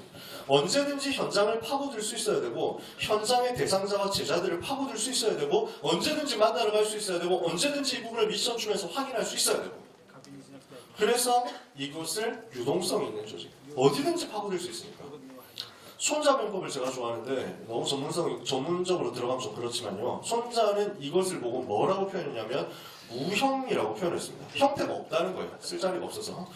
나중에 여러분들이 손자병법에 관심 있으신 분 저한테 나중에 질문해 주세요. 손자병법 제6장이 허실입니다. 제가 굉장히 좋아하는 장인데 이 허실에 보면 써있는 내용입니다. 결국 무형이다. 잘 싸우는 것은 무형의 짐을 갖추는 것이다. 형체가 없어. 형체가 없는데 계속 그러니까 어떻게 되냐? 싸우기 전에 이겨놓고 싸우는 거예요. 손자병법의 핵심이 그거거든요. 싸워서 100번 싸워서 100번 이기는 건 잘 싸우는 게 아니다. 좋은 싸움이 아니다. 왜냐? 100번을 싸웠다면 그 자체로 벌써 힘들거든요. 그 자체로 벌써 많이 소모가 됐어. 손자병법에서 얘기하는 제일 좋은 승리는 싸우지 않고 이기는 것이다. 정말 싸워야 된다면 이겨놓고 싸우는 것이다. 유 목사님 메시지에 나오는 게 다 거기 들어있어요. 그러니까 유 목사님 손자병법을 읽으신 건 아닌 것 같거든요. 제가 봤을 때. 읽으신 건 아니에요. 근데 유 목사님 메시지에 있는 내용이 손자병법의 핵심을 완전 관통해요. 제가 볼 때마다 신기해요. 야 정말 전도자를 하나님이 그렇게 하나님이 전도자에게 지혜 주시는 거라는 게 믿어지더라고요. 유동성 있는 조직에 대해서 손자병법에는 한자로 이렇게 설명했는데 미호 지어 무성 신호 지어 무형이라고 설명했습니다. 네. 공간이 있었으면 썼을 텐데 뭐라고 했냐면 다행히 또 어려운 한자 안 써가지고 좀 살짝 다행이기도 하고 그래서 미묘하고 미묘해서 소리가 없음에 이르고 신비하고 신비해서 형태가 없음에 이른다. 이것이 제일 좋은 조직이라는 거. 그럼 우리는 어떻게 하느냐? 현장 파고들 수 있는 요거 그릇. 진짜 현장에서 불신자 살릴 수 있고 제자 세울 수 있고 237 치유 서밋 할 수 있는 그릇 준비하는 거죠. 자 이제 시간 이제 20분 안 남았 20분 정도 남았습니다. 요 얘기 하기 위해서 제가 불려온 것 같은데 요 얘기 할 시간이 많이 없네요. 미래 그릇 준비입니다. 그러면 미래 그릇을 어떻게 준비하느냐면요. 랩너트 운동 전체를 놓고 여러분이 반드시 세팅을 해주셔야 되는 게 세계관 싸움입니다. 세계관의 틀을 우리가 만들어 놓지 못하면 사단에게 빼앗깁니다. 누구를? 우리 랩너트들을. 여러분의 현장에서 많이 느끼실 겁니다. 사단이 만들어 놓은 그릇이 뭐냐면은 3단체 세계관입니다. 여러분 3단체가 뭡니까? 3단체가 뭐예요? 그걸 모르는 분은 안 계시겠죠. 3단체가 뭐냐? 아마 초등학교 한 5학년, 4학년 뭐 이 정도 수준에서 나오는 주일학교 퀴즈가 아닐까라고 생각을 해봅니다. 솔직히 초등학교 2학년도 막 3단체 하면 다 알 것 같아요. 우리는 워낙 그 얘기를 많이 하니까. 근데 그 3단체가 실체가 있습니까? 어떻게 생각하세요? 프리메이슨이야 실제 있는 조직이지. 유대인이 단일 대우를 전 세계적으로 형성하고 있습니까? 그건 아니거든요. 전 세계 유대인들이 다 똑같은 생각 가지고 있습니까? 그렇진 않아요. 유대인도 종류가 되게 많습니다. 유대인들이 굉장히 보수적인 그 유대인들이 있고요. 굉장히 리버럴한 유대인들이 있습니다. 스펙트럼이 굉장히 다양합니다. 완전 진보주의 유대인들은 무신론자입니다. 하나님을 안 믿어요. 대표적인 사람 누구냐? 페이스북 만든 주커버그죠. 이 사람 유대인입니다. 하나님 안 믿어요. 자기 무신론자라고 했습니다. 최근에 종교에 대해서 조금 관심을 가지고 있다. 이 정도 표현하고 있습니다. 안 믿는 사람 많습니다.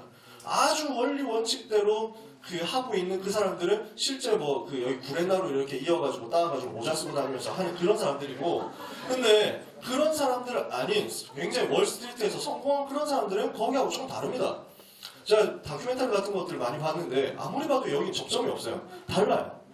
유대인들을 한 통속으로 모을 수는 없다는 거예요. 그러니까 그 다음에 UAC 여기도 단일 UAC 세계협회 이런 건 없거든요.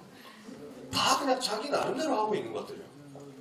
그러니까 이 3단체라는 것을 세계 정복을 위해서 자기들끼리 만들어 놓은 뭔가 큰 조직이다 이렇게 생각할 수는 없습니다. 근데 근데 희한하게도 이 3단체는 뭔가 하나의 뚜렷한 목표를 가지고 자기들이 움직이는 게 아닌데도 불구하고 류 목사님이 말씀하신 그대로 향해 가고 있습니다. 무슨 어디를 향해 가고 있냐? 기독교를 없애는 대로 가고 있습니다. 왜냐? 그 사람들이 가지고 있는 세계관이 그래요. 3단체에 있는 사람들, 3단체와 연결되어 있는 흐름을 같이 타고 있는 사람들은 대체로 최고 엘리트들일 가능성이 높습니다. 뉴에이지 무브먼트 하는 사람들을 보면 명상운동과 되게 연결되어 있다. 그죠? 그러면 명상운동을 하는 중앙본부가 있는 건 아닙니다. 근데 각자 다른 형태로 명상운동을 펼치고 다른 조직으로 자기들 일을 하고 있는데 목표는 한 가지로 가요. 이 서밋들에게 명상운동을 심는데 목표는 한 가지로 간다니까? 어디로 가느냐면은 우리가 봤을 때는 오직 그리스도라는 말을 못하게 만드는 그 한 가지로 가요. 이게 재밌는 일이죠. 프리메이슨들이 어떤 특별한 목적을 가지고 움직이는 비밀결사, 일루미나티 이렇게 얘기를 하는 뭔가 음모론자들도 있지만 저는 별로 그렇게 생각하진 않습니다. 이 사람들은 그냥 자기 좋아서 하는 거예요. 근데 가다 보면 그 결과로 나올 수밖에 없어요. 왜냐? 프리메이슨 자체가 톨러랑스라는 것을 목표로 해서 세워진 그 시스템이죠. 실제 이 사람들은 창세기 3장, 6장, 11장 때부터 있었습니다. 그러나 구체적인 형태를 이룬 것은 중세시대 석공조합이라는 것을 여러분 알고 계십니다. 석공조합이 나중에 발달하게 되면서 근대로 들어갔을 때 이 사람들이 루소 같은 사람들의 철학과 연결되면서 무엇을 하게 되냐면 모든 종교에 대해서 관용, 모든 사상에 대해서 관용, 이런 계몽주의로 무장을 하게 됩니다. 원래는 프리메이슨 속에 크리스찬들이 굉장히 많았습니다. 그래서 여러분들이 잘 알고 있는 미국 대통령들 상당수가 프리메이슨인데 그 중에는 믿음 좋은 사람도 있습니다. 제가 굉장히 좋아하는 기업인 중에 하나가 워너메이커인데 프리메이슨이죠. 굉장히 높은 단원이었습니다. 근데 그러면 워너메이커가 가짜냐라고 한다면은 그렇진 않아요. 왜냐? 무디의 전도운동을 생을 걸고 도왔던 사람이 워너메이커였어요. 자기 연장에서. 그러니까 이 사람들이 있어서 복음 막는다 이런 개념은 아니었어요. 근데 요 사람들의 특징이 뭐냐면, 요 단체들의 특징이 뭐냐면 모든 사상에 대해서 관용이에요. 모든 사상에 대해서 평등이에요. 그러면은 근대로 들어갔을 때 평등 이런 부분은 관용 이런 부분 계몽주의를 이 주장을 하게 되면은 그때에 대해서 막히는 게 뭐냐면은 천주교예요. 천주교하고 제일 대립했어요. 그러니까 그때는 개신교인들이 많았어요. 프리메이슨 안에. 그때는 우리는 모든 사상에 대해서 관용을 보이자라고 했을 때는 천주교의 종교 재판 마녀 사냥을 겨냥한 내용들이었어요. 근데 이게 시간이 가면서 변질되어 와요. 복음이 희미해지니까 복음에 대해서 유일성이 슬슬 변질되어 가면서 사람들에게 있어서 교리화되니까 그럼 이 교리, 도그마 자체도 깨야 되는 내용 아니냐라는 쪽으로 19세기, 18세기, 19세기 가면서 점점 변화되어 와요. 흐름 자체가. 그러니까 원래는 천주교와 교황 중심의 도그마를 반대하는 것에서 시작되었던 프리메이슨의 관용운동이 나중에는 기독교 교리 자체를 공격하는 쪽으로 가게 되버려요. 그게 지금에 와서는 어디까지 왔느냐 하면은 기독교가 말하는 오직은 세계 평화를 해치는 것이다 라는 것까지 가버리는 거예요. 그러니까 요 사람들이 강한 영향을 가지고 있는 언론이나 미디어에서 굉장히 많이 밀어붙이고 있는 게 여러분이 들어보셨을 만한 내용입니다. 정치적 올바름입니다. PC라고 하죠. Political Correctness예요. 요 정치적 올바름이라는 것을 가지고 인권으로 포장하기도 하고 또는 주로 인권으로 포장하죠. 평화로 포장하기도 하고 해가지고 좋은 것, 선한 것인 것처럼 해서 전체 교육의 헤게모니를 잡았어요. 미디어의 헤게모니를, 언론의 헤게모니를 잡았어요. 문화의 헤게모니를 잡았어요. 대표적인 예들이 뭡니까? 이제는 인어공주 그 영화 나오는데 디즈니에서 인어공주 신사판 영화 나오는데 인어공주를 흑인 여자로 캐스팅했죠. 그러니까 굉장히 팬들은 반발해요. 아니 그게 인어공주 이야기 자체 배경이 덴마크인데 10몇 세기 중세 덴마크인데 어떻게 흑인을 쓸 수 있냐라고 하는데 시끄럽고 흑인 차별하지 마라 이렇게 되는 거예요. 그 내용 안에서는 팬덤이 그런 반발을 하든 말든 이거는 정치적으로 바르게 가야 된다라는 거예요. 그러니까 성소수자라는 부분에 대해서 굉장히 강조를 하죠. 왜냐? 정치적 올바름. 이 사람들의 세계관이 그래요. 핍박받고 있는 소수를 존중하고 이 사람들을 더 키워줘야 된다. 이러니까 게임 세계관 안에 누가 이제 동성애자들이 편입이 된단 말이야. 여러분 블리자드라는 단체를 아실 거예요. 게임 회사는 아시는 분이 있을 겁니다. 블리자드에서 만들어온 게임이 스타크래프트잖아요. 그리고 만들어낸 최근의 게임이 오버워치잖아요. 이 오버워치의 영웅 중에 2명이 동성애자로 이제 커밍가 확정됐습니다. 2명이. 그래서 그게 누구지? 그 여자 영웅이 있는데. 트레이서는 레즈비언이고 솔저 76은 솔저라는 이 친구는 게이예요. 이렇게 해서 확정이 된 거예요. 점점 이제 이걸 늘려갈 거예요. 많이 이제 심을 거예요. 이러니까 라이벌이라고 했을 때 라이엇 게임즈 롤 만드는 데잖아요. 리그 오브 레전드 게임 퍼블리싱 하는 데잖아요. 여기서 박수를 썼어요. 너무 잘했다. 블리자드가 우리보다 앞서갔다. 우리도 앞으로 만들어낼 것이다. 이렇게 얘기한단 말이에요. 그러면 이 부분을 세계관을 통해 가지고 아이들한테 심고 있다는 거예요. 자기도 모르게 이게 당연한 것처럼 여겨지도록.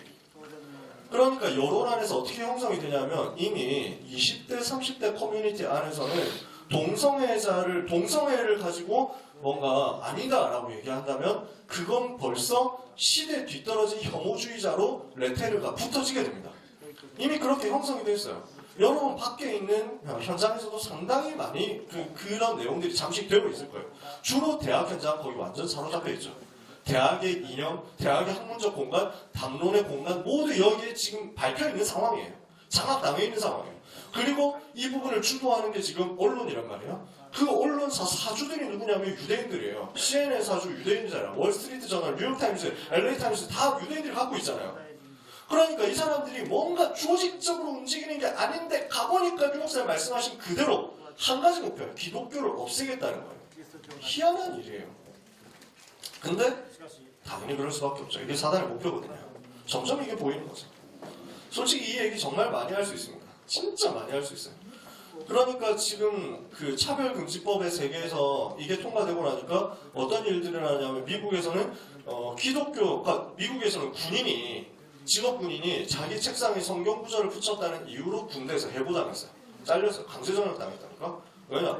공무원이 종교적으로 중립 취해야지 특정 종교를 편들면 안 된다. 이렇게 만든 거야. 자기 개인의 신앙 고백인데 안 된다는 거야. 그렇게 만들어버렸어. 근데 희한하죠? 무슬림들이 그런 거 절하는 것에 대해서는 전폭적으로 밀어줍니다. 왜냐? 무슬림은 소수자니까. 그때 이제 어떤 목사님들은 차별금지법 통과되면 잘됐다. 우리 차별하는 것도 고발하자 이러는데 절대 고발 안 됩니다. 왜냐? 기독교는 이미 그 사람들에게 있어서 다수자로 형성이 됐거든요.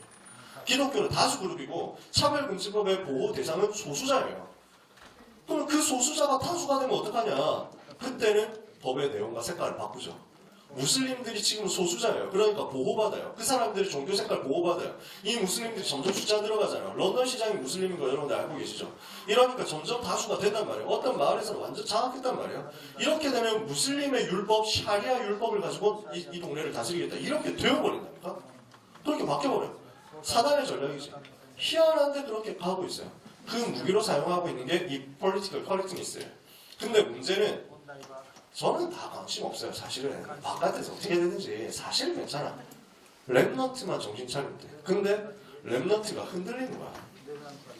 랩넌트들이 이 부분을 교육받거든요.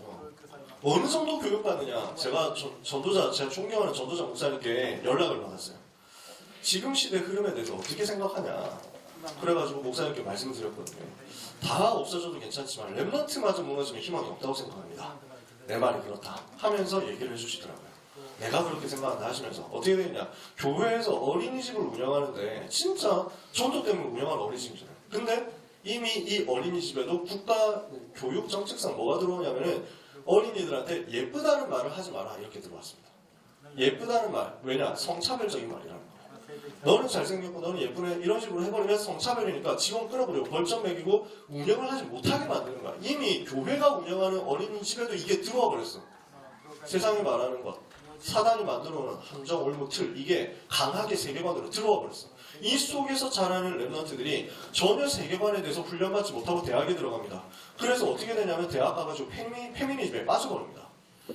어제 요 얘기를 고등부 설교 시간에 했더니 끝나고 나서 권사님이 얘기하시더라고요. 우리 딸이 지금 그렇다라고 얘기하시더라고요. 어떻게 되냐면 전화하는데 여직원이라고 엄마 여직원이라는 말을 어떻게 쓸 수가 있어? 이렇게 하는 거야.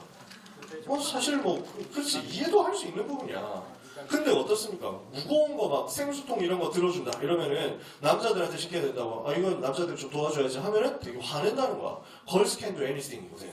그러니까 뭐든지 다 할 수 있는데 왜 남자한테 위조하도록 만드냐. 틀렸다라는 거야. 여러분 어떻게 생각하십니까? 저는 차별적인 것은 성경과 맞지 않으니까 바꿔야 된다고 생각합니다.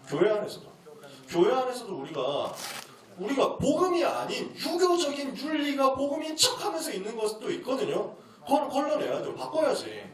근데 그게 아니고 원래 인간의 형상을 회복하는 것이 성경이 말하는 남자, 여자인데 그걸 회복해야 되는데 지금 페미니즘은 뭘 얘기하냐면 지금은 모든 것이 잘못됐으니까 남자 중심의 세계를 뒤집어야 된다. 없애야 된다. 남자들이 우리의 적이다. 이렇게 만들어버린다. 대적하도록, 혐오하도록 만든다.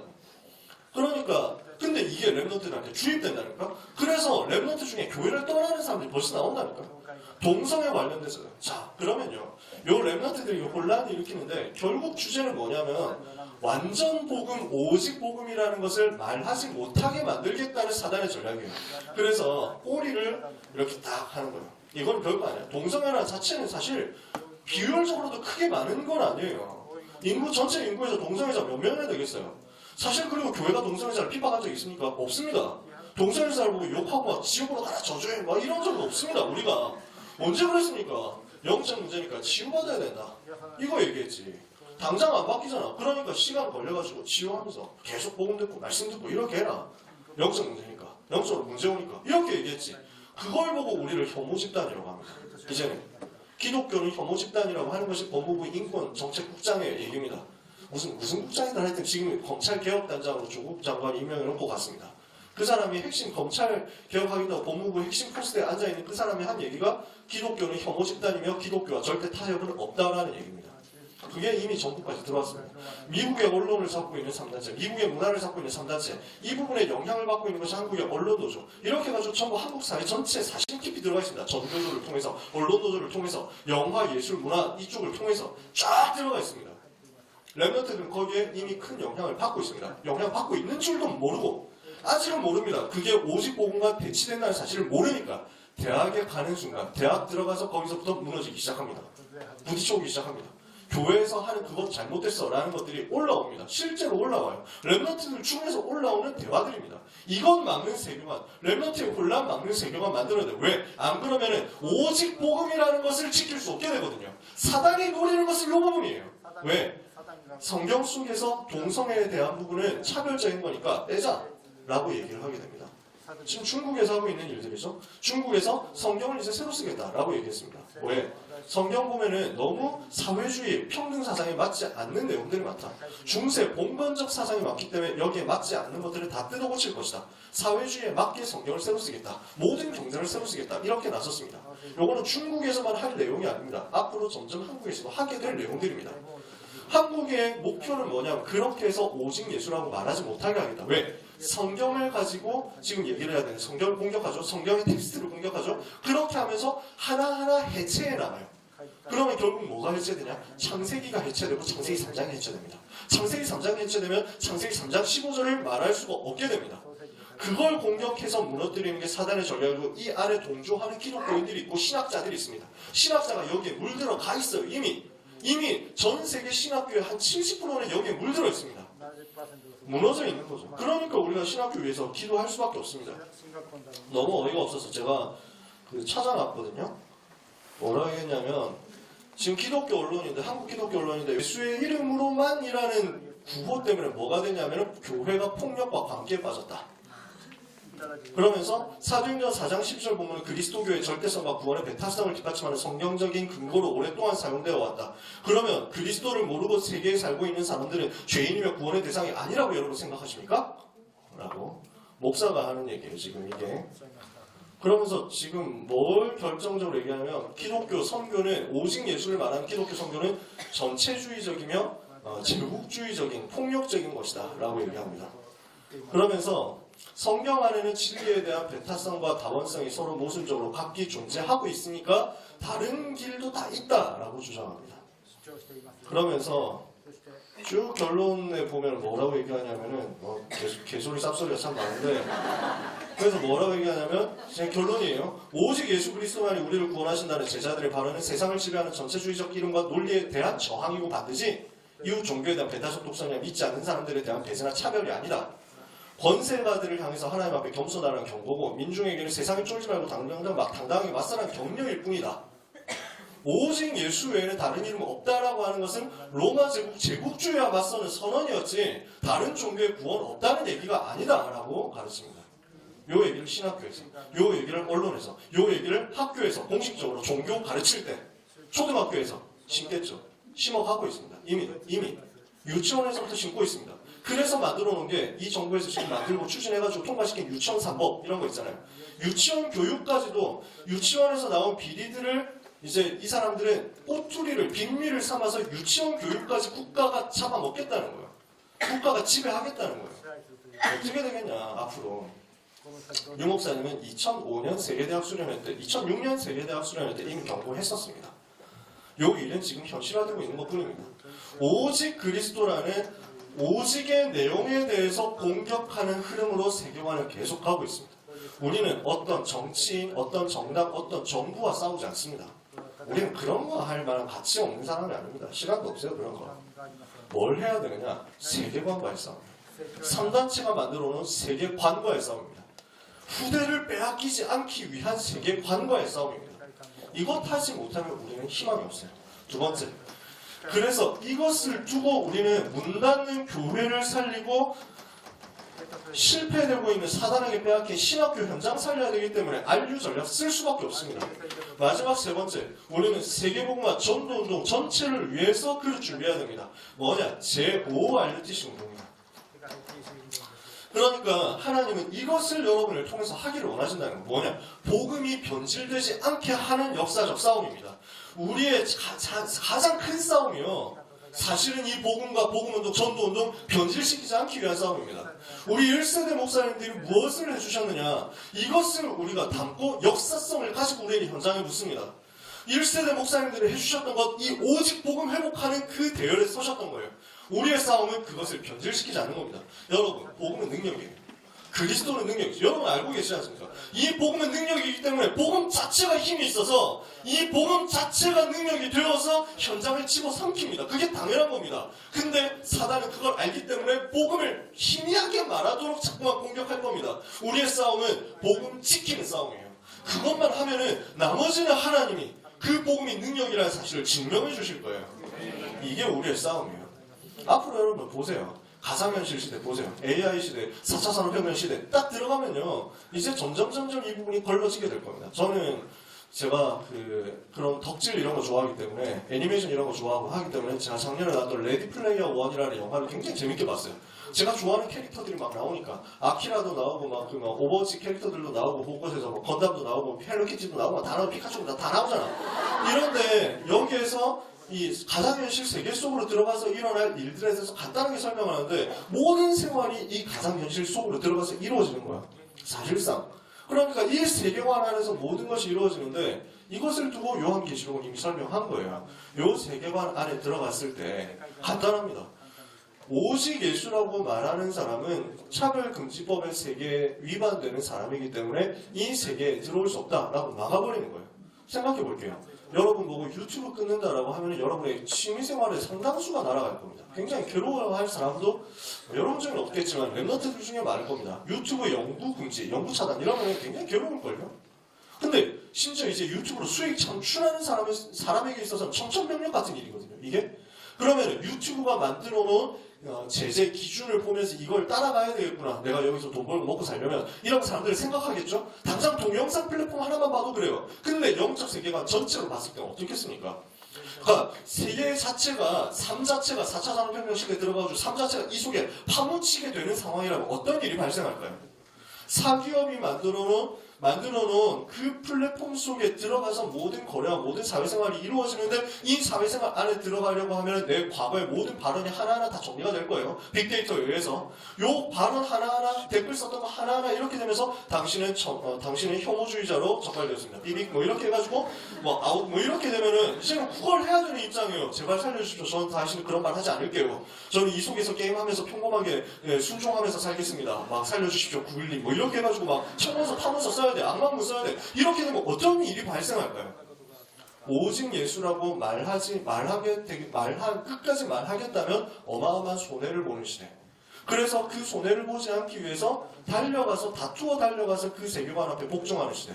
그게 성경이 말하는 요한계시록 13장에 나와 있는 666 세계관이잖아요. 별거 아니거든요. 지금 가까이 와 있어요. 그 부분을 두고 우리는 변질시키지 않는 싸움. 아까 전에 변 목사 말씀하셨잖아요.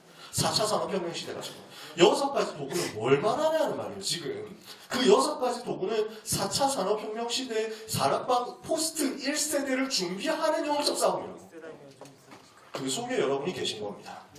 이것과 싸우는 역사성과 미래성을 여러분들이 가지셔야 되겠습니다. 베슬이라는 말은 그래서 어마어마한 말이 들어있는 겁니다. 다른 다섯 가지 단어 다 마찬가지입니다. 오늘 여러분 생각하셔야 됩니다. 하나님은 분명히 응답을 주실 겁니다.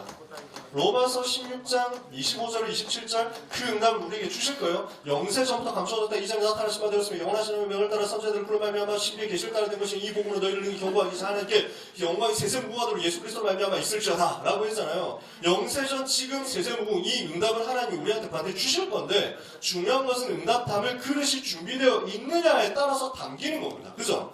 그렇다면 하나님은 그릇 준비됐을 때 응답을 주실 건데 성경의 몇 가지만 찾아보면 사도행전 8장 26절 40절입니다. 여러분 길 가다가 갑자기 여러분이 만난 사람이 에티오피아 한 나라를 살릴 내시다 이러면 정말 좋겠죠. 여러분이 길 가다가 한 명 어쩌다 만났는데 이 사람이 나한테 복음을 질문해와 이래가지고 이 사람한테 복음을 답해주면서 복음을 전하고 영접을 시켰더니 알고 보니까 이 사람이 아프리카 한 나라의 대사야. 이렇게 해가지고 아프리카 한 나라를 살리도록 나를 와달래 우리한테 복음을 전해 이러면 진짜 좋겠죠. 대박이잖아. 하루아침에 이루어지니까 신앙생활은 로또가 아닙니다. 어느 날 갑자기 당첨되는 게 아니에요. 사도행전 8장 26절에 40절에 응답이 있기까지 빌립은 준비했던 겁니다. 빌립이 이 그릇이 준비되어 있었기 때문에 하나님은 한 아프리카라는 대륙을 살릴 사람을 붙인 거예요. 그죠? 사도행전 9장에서는 그래서 뭐라고 얘기하냐면 이 사람은 나의 택한 그릇이다 라고 했습니다. 여기에서도 베슬이라는 단어가 나옵니다.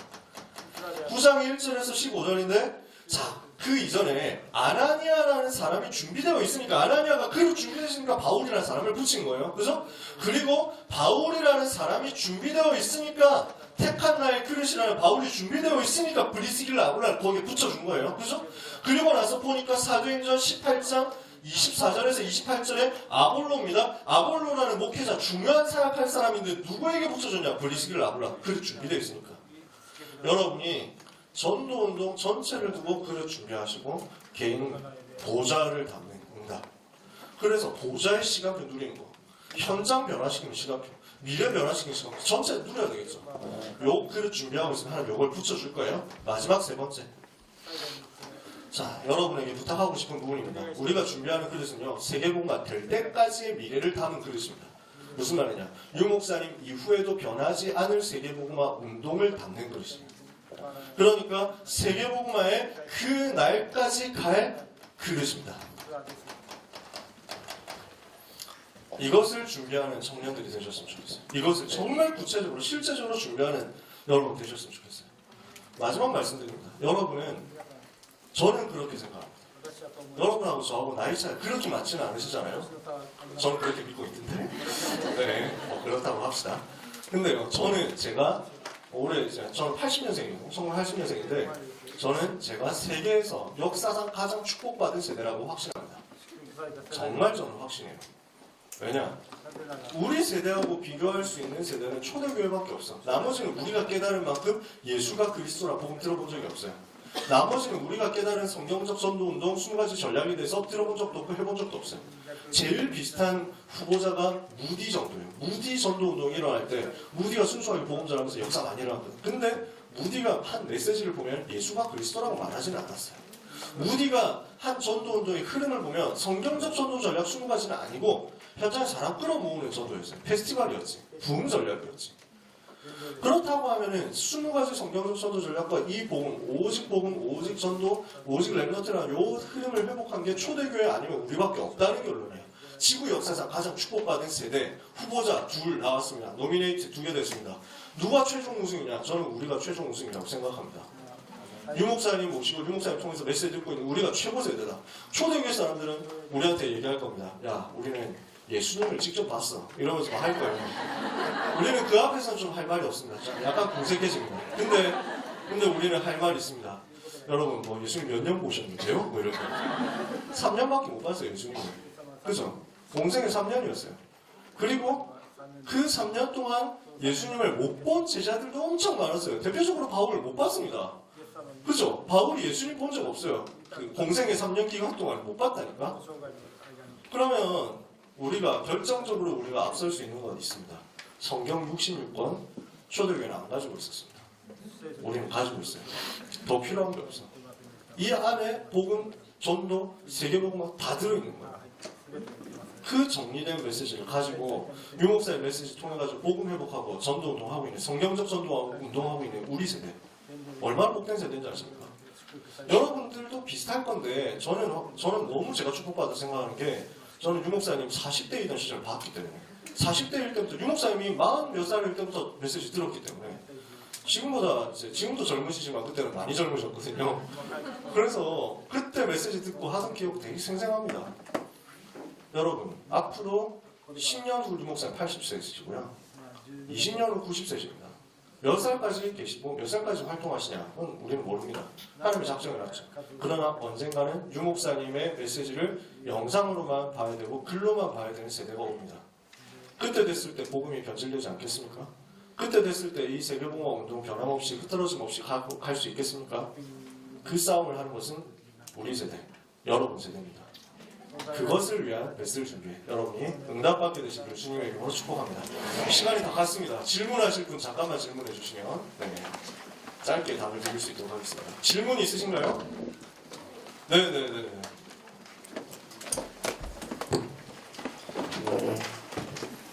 그 자리에서 그냥 편하게 말씀해 주시면 돼요. 거의 신자의 세계관이 교육기관에 다 들어있지 않습니까? 그 아이들은 그 사실을 알고 있을까요? 다시 한번 질문해 주세요. 그 사단의 세계관이 교육기관 학교 그리고 문화 콘텐츠 통해서 아이들에게 들어가고 있지 않습니까? 그 아이들은 그거 모르죠. 그래서 우리가 교육을 세계관에 대해서 알려줘야 된다고 저는 생각해요. 너무 많이 모르고 있어요. 그래서 그 대학생들, 그 애들이 대학 가가지고 갈 때 세계관이 안 되어 있다 보니까 변질되거나 결도하거나 아니면 다른 인형 갈등으로 빠지는 거 아닙니까? 맞습니다.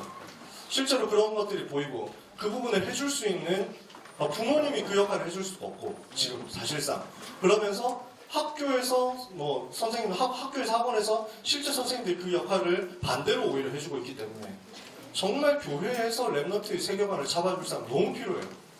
그래서 청년성교국에서 요 일을 하도록 지금 아까 백 목사님 얘기해 주신 거죠. 베슬이라는 부분이 세계관이다. 이것은 역사와 관계되어 있다. 이것을 우리가 해야 된다. 만약에 그 세계관에 빠지면 돌이키기가 힘들죠. 많이 힘듭니다. 정말 많이 힘들더라고요. 빠져나오면 이념으로 들어가 버리기 때문에 이미 종교화돼가지고 각인돼 버립니다. 진짜 그 속에 들어간 사람 많이 봤기 때문에 그렇습니다. 감사합니다. 감사합니다. 또 질문 있으신 분? 네, 마무리해야 될 것 같습니다. 여러분 긴 시간 들으시느라 너무 고생하셨습니다.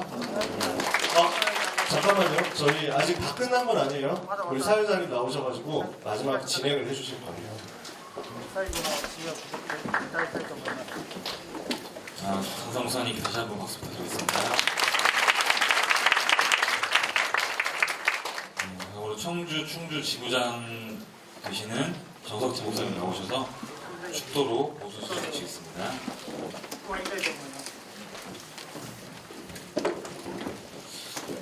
기도합니다. 지금은 우리 주 예수 그리스도의 은혜와 아버지 하나님의 크신 사랑과 성령님의 교통하시니 먼 오늘 내려놓고 하나님의 올바른 것을 준비되어 2, 3, 7 살릴 실장의 응답의 주역을 쓰임받을 청년들 머리 무리 이외와 그리고 사무현장에 이제부터 영원토록 항상 함께 있을지어다.